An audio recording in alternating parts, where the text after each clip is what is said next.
Nous sommes sur la lagune de Santa Giulia à Porto Vecchio. Cette lagune est propriété du Conservatoire du Littoral et gérée par l'Office de l'environnement de la Corse depuis 2007. Alors, ça fait 3 ans que nous observons la présence du crabe bleu au sein de la lagune. Et en réponse, nous avons défini une stratégie de veille et de lutte contre l'espèce. Cette stratégie, elle comprend donc pour la partie veille des sorties bimensuelles, voire hebdomadaires, avec le parcours de plusieurs transects sur le site. Chaque individu observé est capturé et plusieurs paramètres biométriques sont renseignés afin de caractériser la population de la lagune. Et en cas de hausse importante du nombre d'observations, alors nous déclenchons des opérations de pêche. Ces opérations de pêche, elles sont facilement mises en place sur notre site parce qu'en fait la lagune est peu profonde, donc on peut la parcourir à pied sur une très grande partie du site.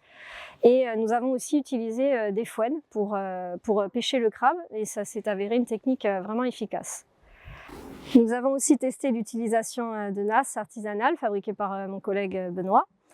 Donc c'est une technique qui a fonctionné, mais elle s'est quand même révélée moins efficace que l'utilisation des fouennes, puisque nous pouvions capturer avec ce matériel jusqu'à une 50aine d'individus en 1 heure.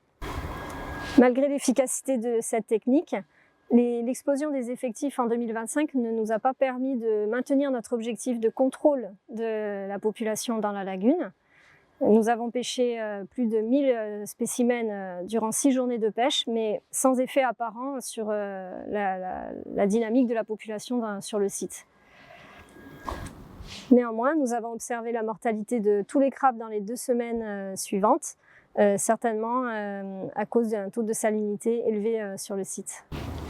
En termes de perspective, nous poursuivrons la veille et la lutte contre l'espèce et nous maintiendrons également les autres suivis déjà en place sur la lagune, à savoir le suivi de l'ouverture du gros et le suivi du taux de salinité au centre de la lagune.